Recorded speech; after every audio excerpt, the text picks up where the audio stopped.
Bienvenidos a este nuevo video. Estamos contentos de que el Señor nos permita esta oportunidad. Seguimos hablando acerca de la escatología, de los eventos apocalípticos, eventos futuros. La escatología. En los videos anteriores hemos mostrado a través del Nuevo Testamento básicamente dos cosas y quiero resumirlo a través de este gráfico que vamos a ver acá. Hemos dicho que básicamente el Nuevo Testamento, los versículos que leímos, no los leímos todos, pero hay muchos, dice que la Biblia presenta este siglo y el venidero. O sea, la división de la historia de la humanidad la presentan solo dos divisiones, no tres como lo hizo Joaquín de Fiori, no siete como lo hizo Darby, el dispensacionalismo, sino dos, este siglo y el venidero. Entonces este siglo comienza con la caída, con la creación y la caída, por eso este siglo es malo, ¿sí?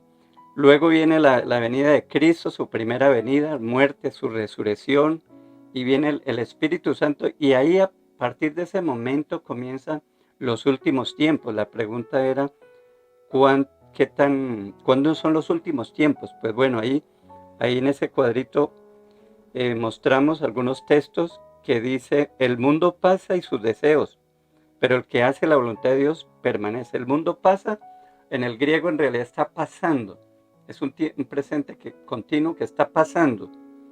El mundo pasa y sus deseos, las tinieblas van pasando. Bueno, estos textos los tengo acá, porque aunque esa manera de reposo, pero de todos modos es bueno que recordarlos. Dice, por ejemplo, Hebreos 9:26, de otra manera le hubiera sido necesario padecer muchas veces desde el principio del mundo. Están hablando de Cristo. Pero ahora, en la consumación de los siglos, se presentó una vez para siempre por el sacrificio de sí mismo para quitar de en medio el pecado. Entonces dice que en la consumación de los siglos, o sea, para el autor de Hebreos, Jesús, y en ese momento era la consumación, o sea, consumar es que se está acabando, se está terminando. Entonces, imagínense en este tiempo. Hay otros textos. Tenemos primera de Juan 2:17. El mundo pasa y sus deseos, ya lo leímos, pero el que hace la voluntad.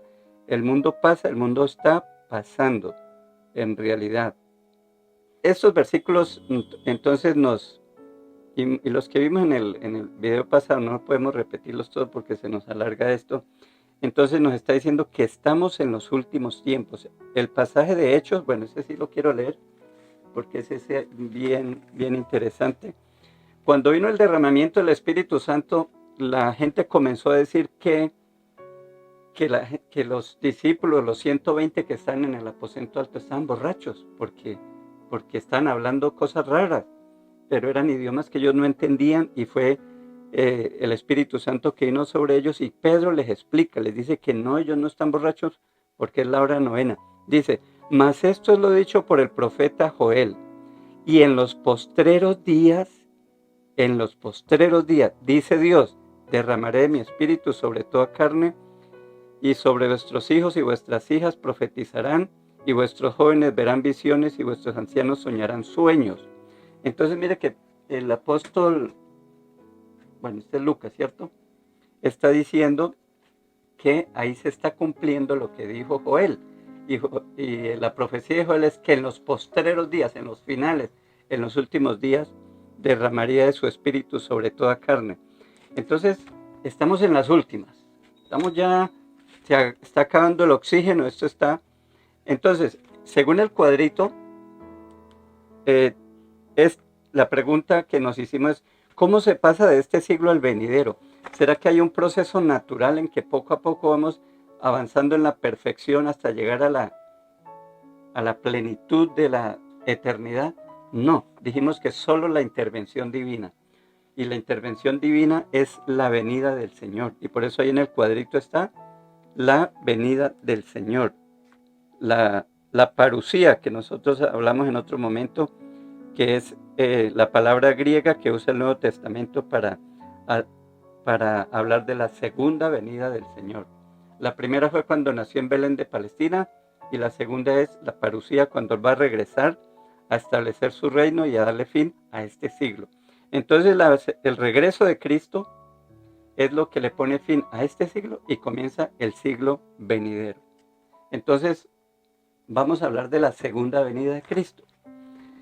Bueno, este es un tema bastante largo, pero bueno, voy a tratar de no extenderme mucho. Vamos a leer en Mateo 25, 31 en adelante. Dice, el juicio de las naciones. Dice, cuando el Hijo del Hombre venga, escuche cómo empieza. Cuando el Hijo del Hombre venga en su gloria y todos los santos ángeles con él, entonces se sentarán en su trono de gloria y serán reunidas delante de él todas las naciones y apartarán los unos de los otros como aparta el pastor a las ovejas de los cabritos.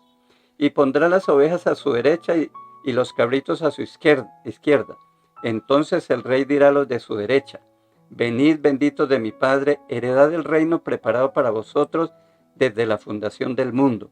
Porque tuve hambre, me diste de comer, tuve sed, me diste de beber, fui forastero y me recogiste, tuve desnudo y me cubriste, enfermo y me visitaste, en la cárcel y viniste a mí. Entonces los justos le responderán diciendo, Señor, ¿cuándo te vimos hambriento y te sustentamos, o sediento y te dimos de beber? ¿Y cuándo te vimos forastero y te recogimos, o desnudo y te cubrimos? ¿O cuándo te vimos enfermo o en la cárcel y vinimos a ti? Respondiendo el rey les dirá, de cierto os digo, en cuanto lo hiciste a uno de estos mis hermanos más pequeños, a mí lo hiciste. Entonces dirá también a los de la izquierda, apartaos de mí, malditos, al fuego eterno, preparado para el diablo y sus ángeles, porque tuve hambre y no me diste de comer, tuve sed y no me diste de beber, fui forastero y no me recogiste, estuve desnudo y no me cubriste, enfermo y en la cárcel y no me visitaste. Entonces también le responderán diciendo, Señor, ¿cuándo te vimos hambriento, sediento, forastero, desnudo, enfermo o en la cárcel y no te servimos? Entonces le responderá diciendo, de cierto digo que en cuanto no lo hiciste a uno de estos más pequeños, tampoco a mí lo hiciste. E irán estos al castigo eterno y los justos a la vida eterna. ¿Qué es lo que tenemos acá? Hay dos eventos bien claros acá y bien unidos, que eso es importante tener claro esto. La segunda venida, porque dice, cuando el Hijo del Hombre venga, dice que se sentará en su trono y apartará a los unos y le dirá, por cuanto no me hiciste esto, entonces viene la segunda venida del Señor y enseguida el juicio. Y luego viene, e irán estos al castigo eterno y los justos a la vida eterna. Bueno, estos pasajes tenemos que mirar el contexto. Hemos dicho que una sana hermenéutica no puede tomar un pasaje aislado, sino que tiene que mirar el contexto para poder entender de qué está tratando el autor, qué es lo que está, cuál es el tema, el asunto. Entonces, quiero leer otros textos. Le pido perdón por tanta lectura. Alguien me decía, pero es que usted pone muchos textos, pero es que yo no puedo hacer otra cosa, es que es lo que diga la palabra, o sea, entonces me toca. Dice, Mateo, por ejemplo, Mateo 24. En Mateo 24 le hacen al Señor una pregunta.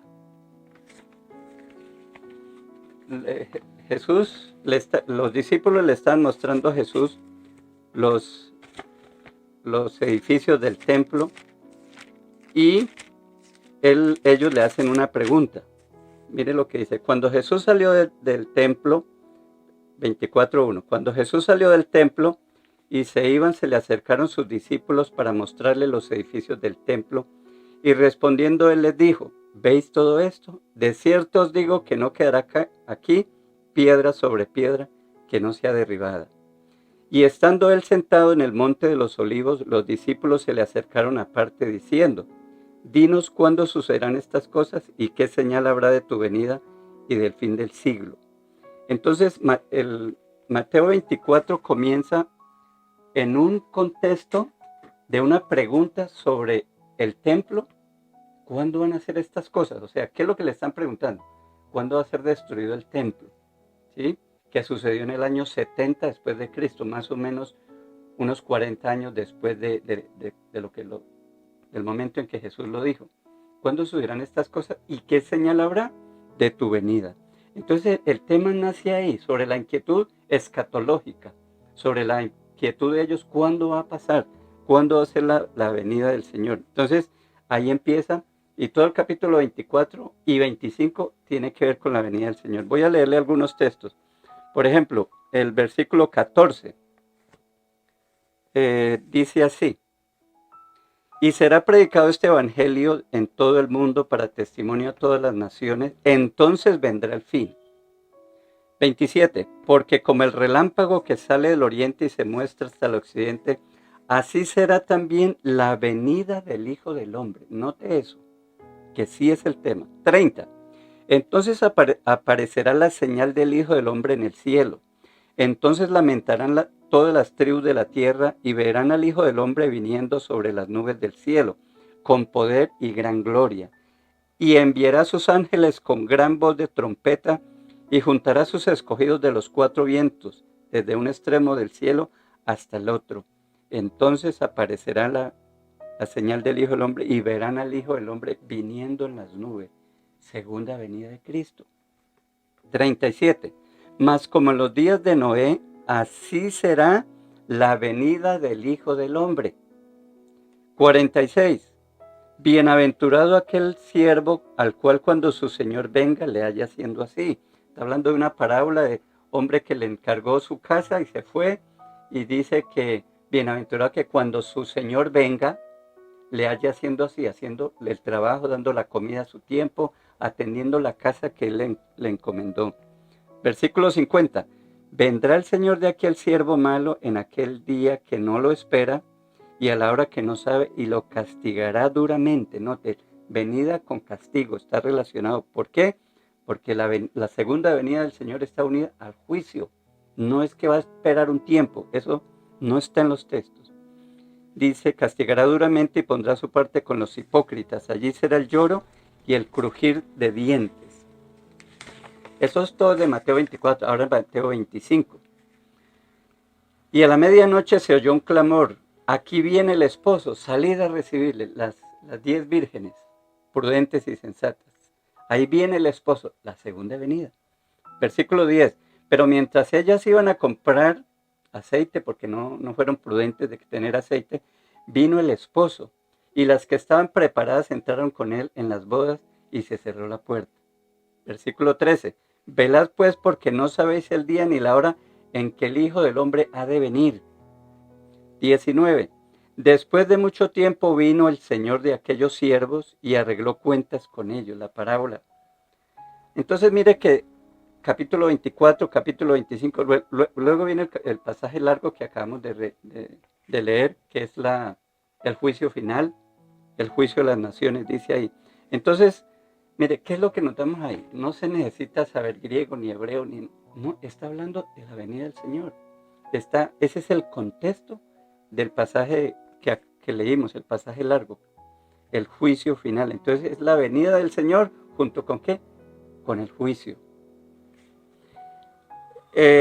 Bueno, ahora, hay una diferencia y aquí es importante porque comienza a ser el dispensacionalismo. Acá no ven un juicio para todas las naciones.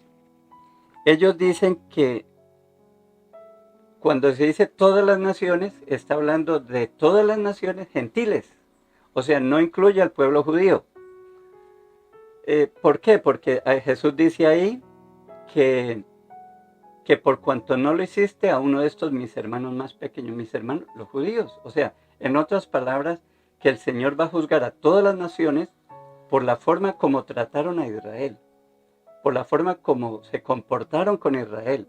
Por eso usted ha escuchado insistir en bendice a Israel, ¿cierto? Porque hay algo ahí de eso. Entonces, quiero que exploremos esto. ¿Hasta qué punto eso es verdad? Bueno, el pasaje en estudio dice: cuando el Hijo del Hombre venga en su gloria y todos los santos ángeles con él, entonces se sentará en su trono de gloria y serán reunidas delante de él todas las naciones. La razón por la cual los teólogos Schiffer Lewis Schiffer y otros, es que la palabra etnos, la palabra griega que aparece acá, en muchas, pero muchas partes del Nuevo Testamento se refiere a los gentiles. O sea, nunca se refiere, nunca no, muchísimas veces se refiere a los judíos, perdón, a los gentiles, no a los judíos.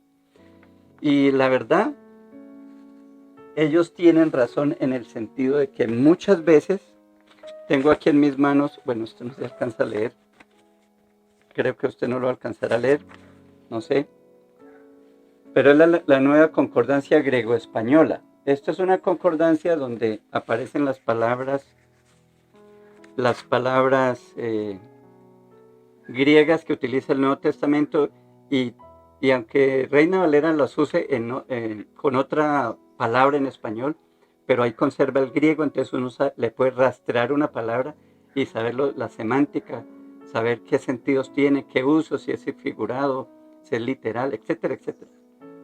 Bueno, entonces en esta concordancia, la palabra etnos que aparece ahí en Mateo 25, serán reunidas delante de todas las naciones, es la palabra etnos, y etnos, de ahí vienen los grupos étnicos, que son diferentes culturas, diferentes grupos étnicos. Y uno mira la concordancia y la verdad, mire, esto es muy pequeño y tiene una cantidad de renglones. Cada rengloncito es una vez, es donde aparece esa palabra, y hay muchos textos y la gran mayoría sí se refiere a los gentiles. Yo voy a leer, por ejemplo, algunos. Por ejemplo, dice Galilea de los gentiles, y Reina Valera lo pone gentiles porque se refiere al pueblo no judío. Dice, los gentiles buscan estas cosas. Ustedes busquen el reino de Dios, porque los gentiles son los que buscan estas cosas, pero ustedes deben buscar el reino de Dios. Dice, y aborrecidos de todas las gentes. Mi casa será llamada casa de oración para todas las naciones, todos los pueblos. Etnos, es la misma palabra. Obviamente que la casa de Dios, ¿se acuerdan cuando Jesús echó fuera los vendedores y los cambistas allá? Y dijo que habían convertido la casa de Dios en cueva de ladrones. Dice, pues mi casa será llamada casa de oración para todas las naciones, no solo los judíos. Entonces, bueno, en términos generales, la palabra etnos sí se refiere a los gentiles, pero no es el único uso. Y ahí es donde viene el problema. Todas estas veces que usa el Nuevo Testamento esta palabra, hay muchas, que incluye a los judíos también. Bueno, voy a leer unos textos que efectivamente hay en Mateo, porque estamos en el mismo libro que estamos estudiando, que es Mateo. Y dice Mateo 12, 18, he aquí mi siervo, a quien he escogido, mi amado, en quien se agrada mi alma. Pondré mi espíritu sobre él, y a los gentiles anunciará juicio. O sea, eso está muy claro que no se refiere a los judíos. Mi siervo a los gentiles va a anunciar juicio. Y en su nombre esperan los gentiles. Entonces ahí en ese caso sí se refiere al pueblo no judío, no los incluye. El versículo Mateo 20, 19 dice, y le entregarán a los gentiles, están hablando de Jesús, para que le escarnezcan y le azoten y le crucifiquen, mas al tercer día resucitará. Bueno, ellos se lo entregaron a los romanos, y los romanos, que no son judíos, obvio, son gentiles. Entonces ahí tiene razón de que la palabra etnos se usa para los gentiles, no para el pueblo judío. Otro texto.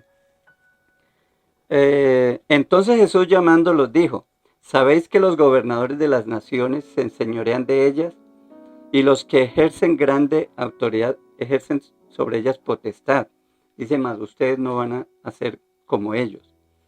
Mateo 6:32, porque los gentiles buscan todas estas cosas, pero vuestro Padre Celestial sabe que tenéis necesidad de todas estas cosas, mas buscad primeramente el reino de Dios y su justicia, y todas las demás cosas os serán añadidas. Entonces, en estos pasajes, la palabra etnos sí se refiere a los no judíos, pero no es la única el único uso que tiene esta palabra. Miremos algunos textos donde sí incluye a los judíos. Por ejemplo, Mateo 24:9. Dice, entonces os entregarán a tribulación y os matarán y seréis aborrecidos de todas las gentes, del etnos, por causa de mi nombre.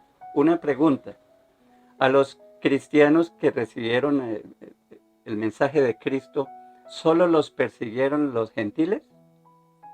No. Entonces parece que este versículo los incluye, porque ¿quiénes fueron los que persiguieron inicialmente a los cristianos? Los mismos judíos, los de su misma nación. Y tuvieron que salir huyendo. La gran persecución, la razón por la cual salieron de Jerusalén fue porque los judíos comenzaron a perseguirlos. Entonces, aquí dice, y seréis